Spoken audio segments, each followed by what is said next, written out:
जब से मनुष्य को शरीर मिला है तब से उसमें कुछ न कुछ करने की रुचि रहती है कि नहीं रहती? तो करने की रुचि के राग निवृत्ति के लिए कुछ करना होता है, एक बात। दूसरी बात यह है कि सत शब्द का अर्थ है जिसका कभी नाश न हो। जिसका कभी नाश नहीं होता उसकी कभी उत्पत्ति भी तो नहीं होती, क्या रहे, और उसमें परिवर्तन भी नहीं होता। तो अब हमें ये देखना चाहिए कि जीवन का सत्य क्या है। तो साफ मालूम होता है कि मिला हुआ शरीर, मिली हुई वस्तु, मिली हुई योग्यता, मिली हुई सामर्थ्य, ये सदैव नहीं रहती। तो जो चीज सदैव नहीं रहती उसको अपने लिए पसंद नहीं करना चाहिए, किंतु उसका सदुपयोग करना चाहिए। असत वस्तु का सदुपयोग करना चाहिए। तो सदुपयोग का अर्थ क्या है कि हम परहित की दृष्टि से यदि कुछ कर सकते हैं तो करें, और अपने सुख के भाव से कुछ करना चाहते हैं तो न करें। तो असत्कारी कौन सा कहलाता है? जिसके मूल में अपने सुख का भोग रहता है। सत्कारी कौन सा कहलाता है? जिसके मूल में पर का हित रहता है। पर हित के भाव से की हुई प्रवृत्ति सत्कारी कहलाती है। अपने सुख भोग की रुचि से की हुई प्रवृत्ति असत्कारी कहलाता है। तात्पर्य कहने का यह है कि हम सुख का भोग न करें। जब हम सुख का भोग नहीं करेंगे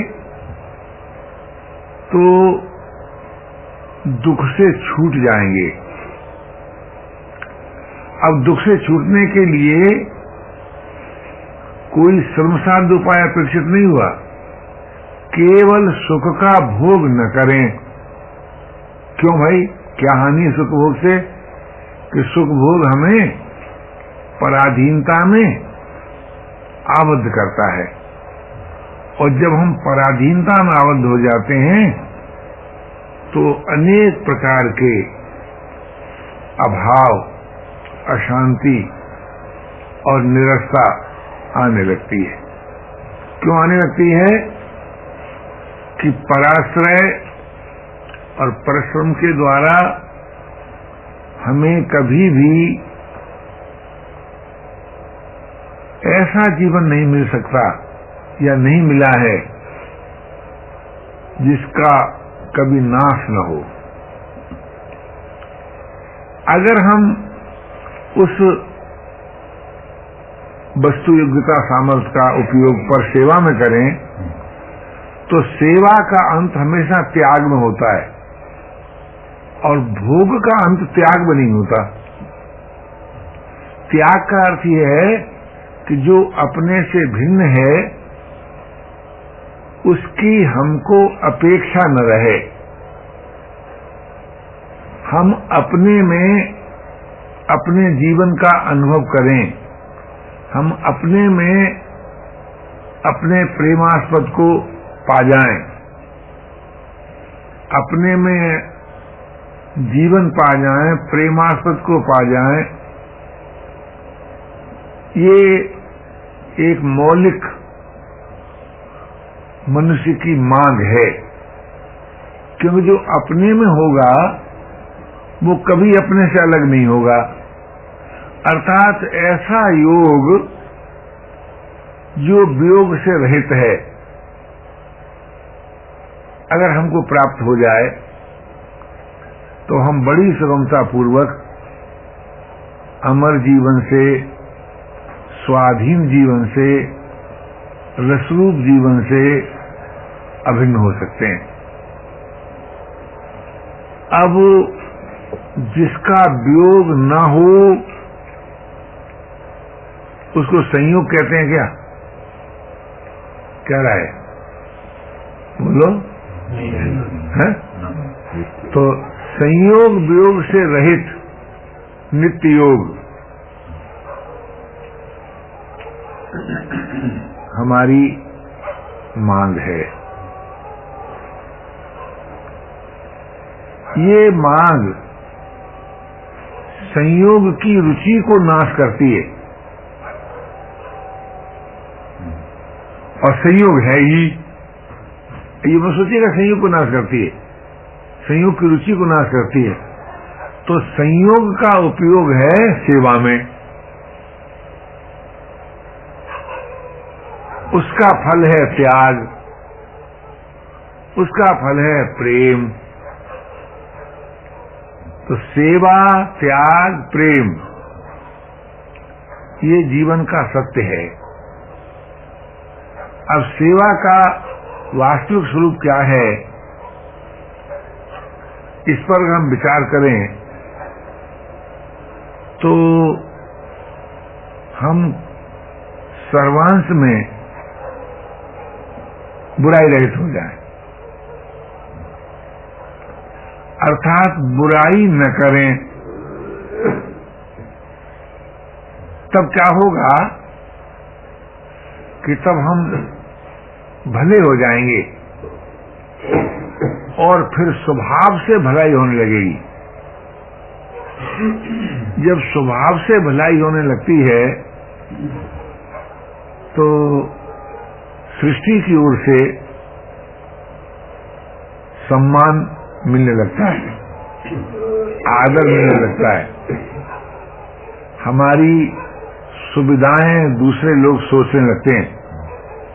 हमारी सुविधा का अर्थ यहां है कि वो इतना लेना चाहिए कि हमारी भूख समाज की भूख हो जाती है, हमारी प्यास समाज की प्यास हो जाती है,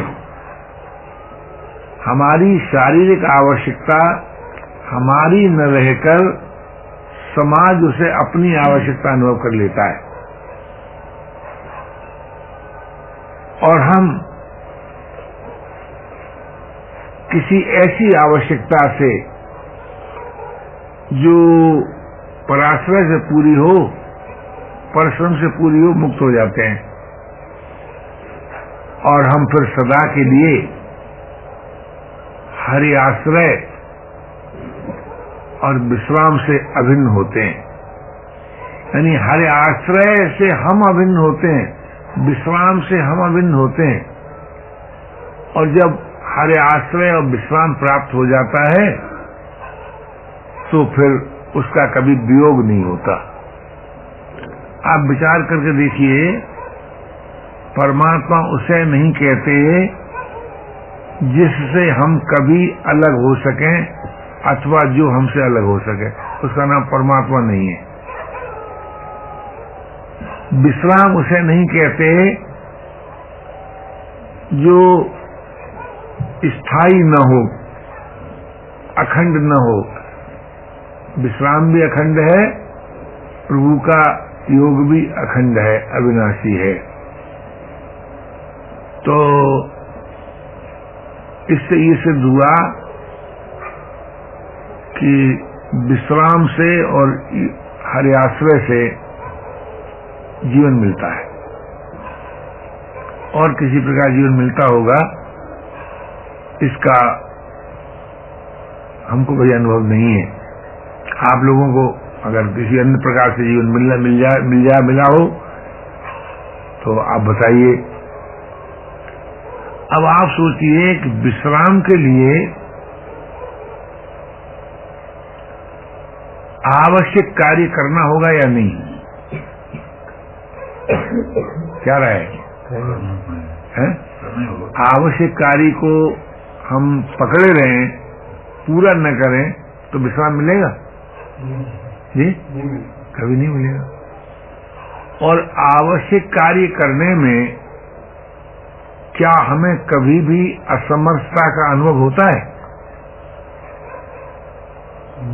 ये नहीं होता। तात्पर्य क्या निकला कि हम आवश्यक कार्य पूरा करने में असमर्थ नहीं है। तो जिस काम में हम असमर्थ नहीं है वो कार्य हमारे लिए स्वाभाविक है कि अस्वाभाविक है?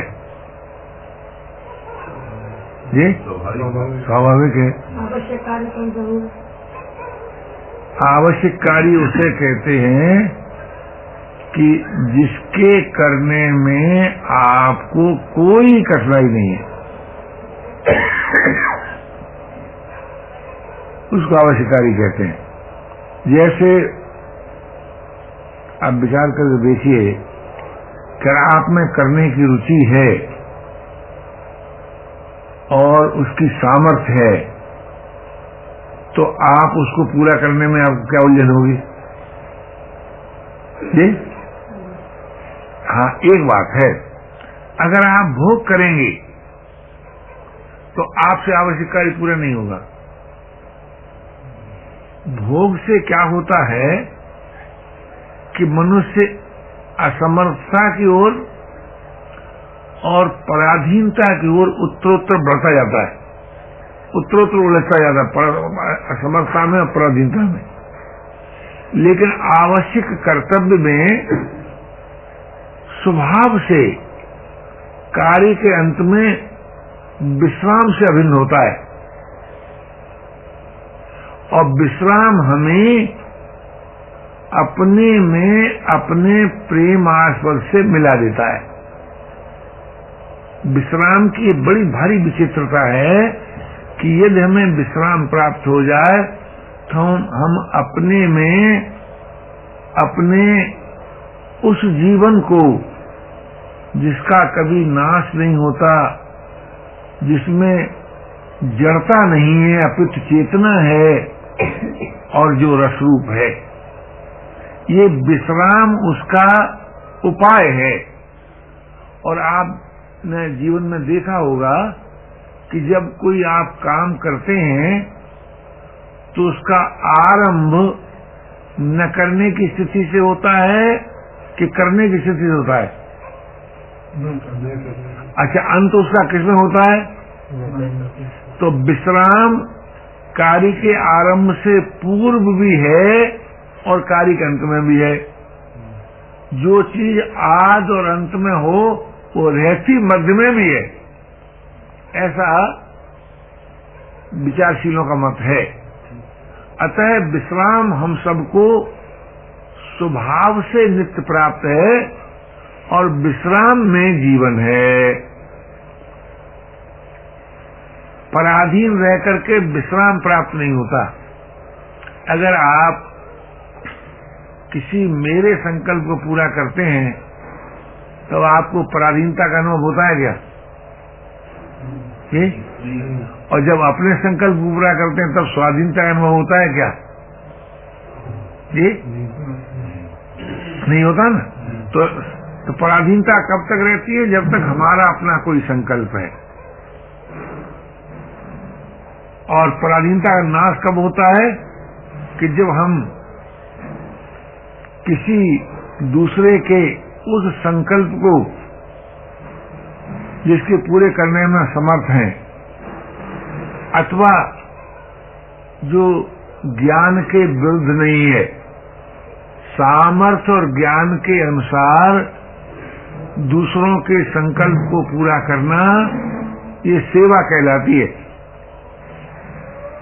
सामर्थ्य और ज्ञान के अनुरूप दूसरे के संकल्प को पूरा करना सेवा कहलाती है। इसी को आवश्यक कार्य कहते हैं और इसी का अंत विश्राम है।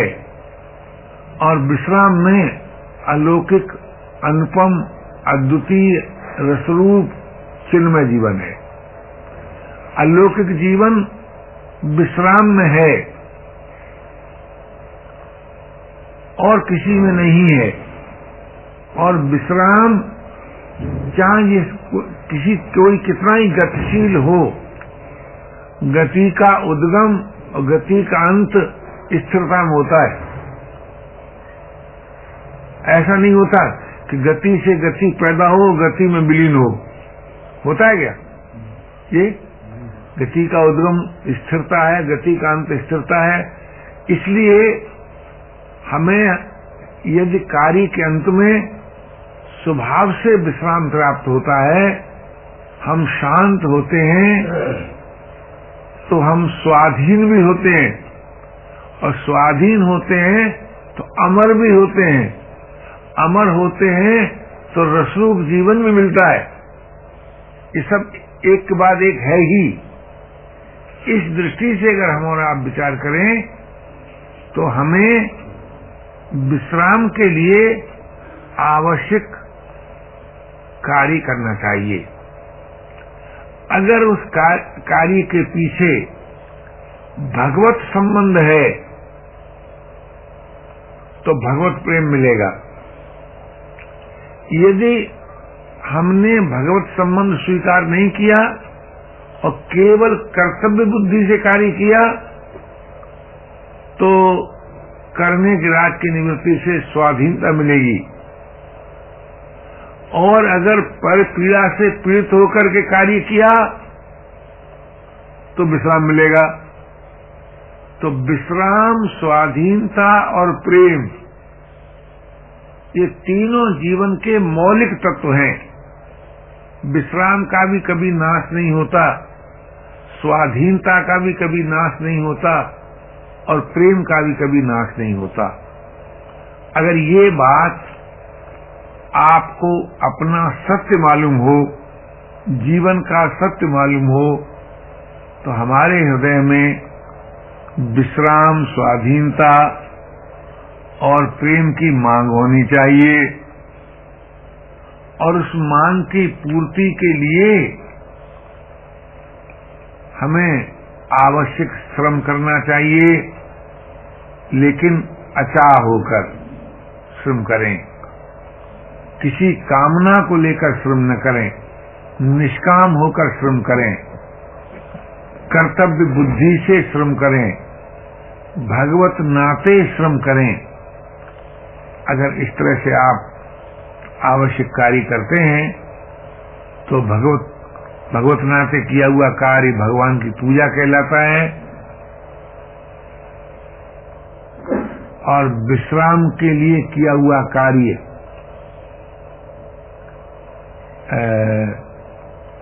कर्तव्य कहलाता है। और स्वाधीनता के लिए किया हुआ क्या कार्य साधन कहलाता है। तो कर्तव्य पालन करें, पूजा करें, साधन करें। साधन का अर्थ ही है कि असाधन रहित प्रवृत्ति। पूजा का अर्थ ही है कि भगवत संबंध से ओतप्रोत प्रवृत्ति। कर्तव्य का अर्थ ही है कि जिसके अंत में स्वतः चिर विश्राम अर्थात योग की प्राप्ति। योग का पूर्व पक्ष कर्तव्य है, उत्तर पक्ष योग है। प्रेम का पूर्व पक्ष पूजा है, उत्तर पक्ष प्रेम है। अगर ये बात आपको ठीक लगे तो भगवत नाते कर्तव्य करें अथवा जगत के नाते से कर्तव्य करें अथवा आत्मा के नाते अपने सब जगत। देखिए, ऐसा सोचिए कि जीवन का सत्य क्या होगा, या तो सभी अपने हैं अथवा अपना कोई नहीं। लेकिन शरीर अपना है, संसार अपना नहीं है, ये भूल होगी। या संसार का मालिक कोई और है और शरीर का मालिक मैं हूं, ये भूल होगी। क्योंकि शरीर और संसार स्वरूप से अविभाज्य हैं, एक हैं। शरीर सर्वकाल में संसार में ही रहता है, संसार से अलग होकर रह ही नहीं सकता, संसार से अलग उसका अस्तित्व ही नहीं है। अगर ये बात आपके अनुभव में है कि शरीर और संसार अभिन्न है, तो फिर आप सभी को अपना मानकर काम करें तो प्रेम प्राप्त होगा। और संसार को भगवान का मानकर काम करें तो भी प्रेम प्राप्त होगा, और संसार एक इकाई है इस भाव से काम करें तो भी प्रेम प्राप्त होगा। ये बात अलग है कि आप जगत के अस्तित्व को माने तो विश्व प्रेम प्राप्त होगा, अपने अस्तित्व को माने तो आत्मरति प्राप्त होगी, प्रभु के अस्तित्व को माने तो प्रभु प्रेम प्राप्त होगा। और किसी न किसी का अस्तित्व बिना माने आप रह सकते हैं क्या? बोल रहा भाई क्या है, बोलना था बेटा है? या तो आप संसार के अस्तित्व को कहेंगे संसार है, या कहें मैं है, या कहें परमात्मा है, या यूं कहिए कि जिसका अस्तित्व है वही परमात्मा है। अब जगत कहाँ रहा? अगर तुम जगत के अस्तित्व को मानते हो तो जगत रहा कि परमात्मा रहा? परमात्मा। अच्छा, अगर आप अपने अस्तित्व को मानते हो तो मैं रहा कि परमात्मा रहा? है? तो जिसका अस्तित्व है उसी का नाम परमात्मा है। अस्तित्व माने जो कभी नाश होता ही नहीं। इस तरह से आपने कभी सोचा होता तो आपको बड़ा आनंद मालूम होता। अरे जगत नहीं है, परमात्मा है, मैं नहीं हूं, परमात्मा है, परमात्मा ही परमात्मा है, और कुछ है ही नहीं, हो सकता ही नहीं, कभी होगा नहीं। अब बताओ परमात्मा से दूरी कैसे पैदा करोगे? क्या राय? अगर आप परमात्मा के अस्तित्व को ही नहीं मानते हैं तो परमात्मा की प्राप्ति होगी? अच्छा, एक बात और सोचिए, क्या अनेक स्वतंत्र अस्तित्व हो सकते हैं? जी हाँ, अनेक स्वतंत्र अस्तित्व नहीं हो सकते। इसलिए आप देखेंगे कि संसार में किसी जो वस्तु जैसी दिखती है वैसी है नहीं। है वैसी क्या? जी, वैसी रहती है क्या? तो जो न हो न रहे उसको अस्तित्वहीन कहते हैं। इसी बात को हमारे महापुरुषों ने, तत्ववेताओं ने, ब्रह्मविद पुरुषों ने कह दिया, ब्रह्म है, ब्रह्म है, ब्रह्म है, ये कह दिया। उससे भिन्न कुछ है नहीं, हो सकता नहीं, कभी होगा नहीं। एक बात तो सोचो, जब तक आप ऐसा नहीं सोचते हैं कि अमुक वस्तु के द्वारा मुझे आराम मिल सकता है, ऐसा अगर सोचते हैं, तब तक कभी भी आपको आराम मिलता है क्या? जी? अमुक वस्तु से मुझे आराम मिलेगा तो आराम मिलता नहीं। जो अपने में नहीं है उससे मुझे आराम मिलेगा तो आराम मिलता नहीं। जो अपना नहीं है उससे मुझे आराम मिलेगा तो आराम मिलता नहीं। मिलता है क्या? भाषा गलत तो नहीं बोल रहा हूँ? सोचिए। हाँ, ठीक है। आप विचार करके देखो, विश्राम के लिए काम करो, विश्राम के लिए काम करो। विश्राम अपने लिए है, कार्य जगत के लिए है।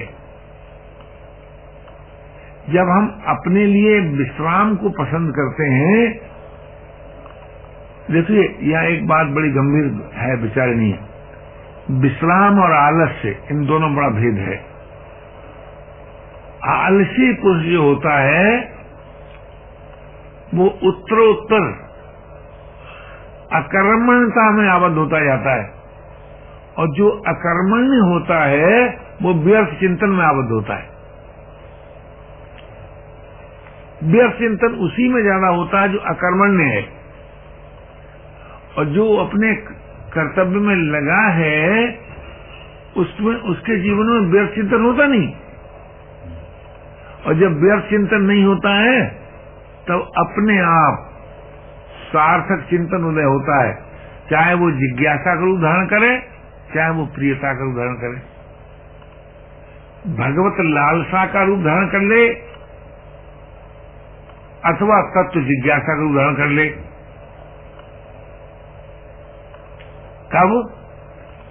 कब? जब व्यर्थ चिंतन नहीं होता है तब। और व्यर्थ चिंतन कब नहीं होता है? जब आप श्रमी होते हैं, संयमी होते हैं, विवेकी होते हैं, प्रेमी होते हैं, तब जीवन में अकर्मणता नहीं रहती।